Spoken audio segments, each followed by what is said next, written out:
your new restaurant, everybody wants to try your stuff, everybody flocks to you, and all of a sudden 3 months later, 6 months later, like, oh, where did everybody go? Why are our numbers down so much?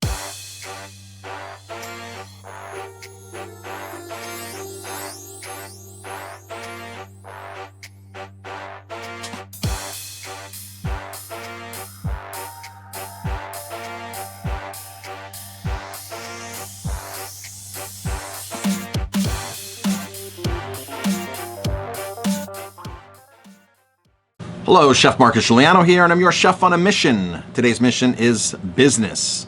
Comment cards. I did a video the other day on how most restaurants, especially new restaurants, don't gather information. They're not gathering database. They're not gathering guest information. So I simply explained how even a basic old style comment card, the kind you fill out at the table, works just fine. There are other ways to get comments and get people's information. There's a lot of digital ways now to do surveys afterwards to get people to sign into your Wi-Fi for free, and then all of a sudden now you have their email address, and you can, because you're gathering information from them, and you can solicit them that way.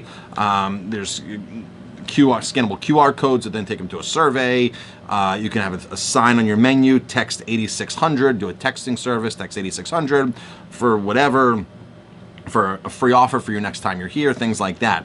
But the old-fashioned comment card that you put on a table still works fantastic. It works amazing, by the way. People just like to fill stuff out at the end of their meal. Doesn't mean that everybody's going to do it, but here are some keys to doing it. So I have a comment from somebody from that other video. Let's roll into that comment now.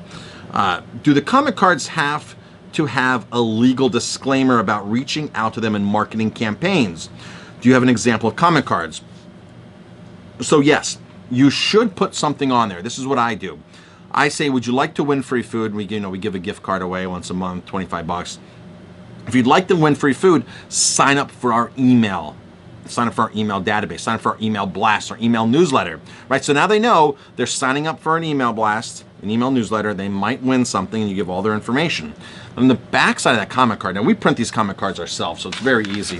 We actually take a regular piece of paper and we cut 3 out of them. We take it to our local print shop, and they print it on cardstock, has our logo on it. On the one side has all their information, their name, their address, their birthday, things like that. How many times do you think you're going to dine here a year and stuff like that.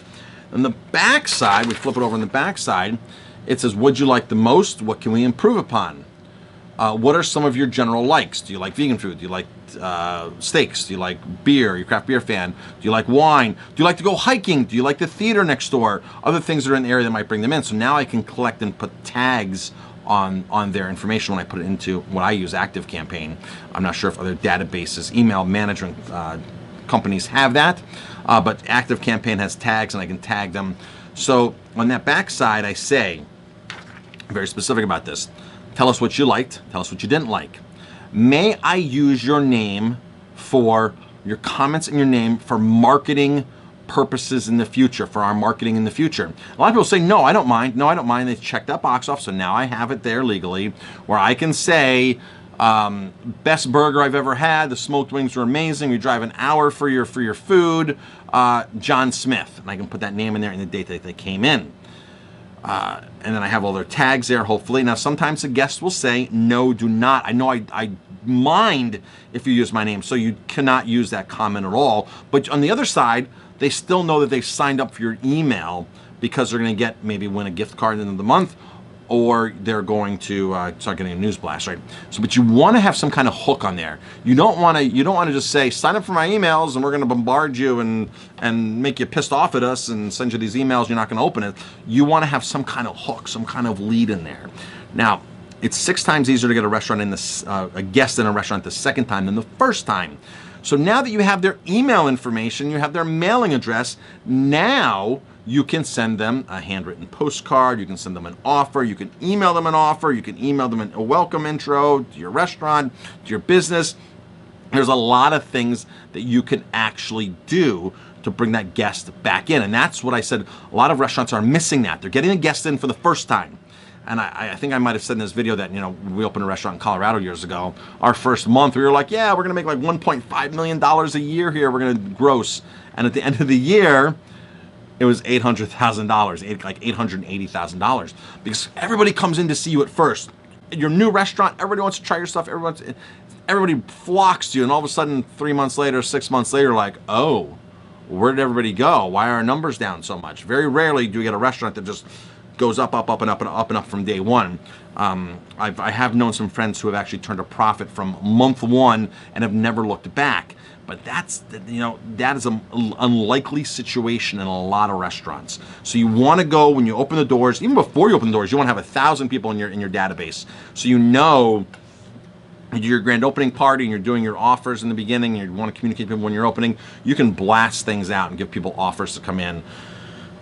So make sure that you have some kind of way to collect people's information when they walk into your restaurant. And of course, give them some kind of lead magnet, some kind of little bribe, something to so they say, hey, I want to give you my information, and yes, please market to me. I'm Chef Marcus Guiliano. Head over to 50mistakes.com, 50mistakes.com. You can sign up for my newsletter there, and I will send you a bunch of educational, informational things from there on running restaurants and businesses. And if you have any questions, leave a comment. I'll be happy to answer.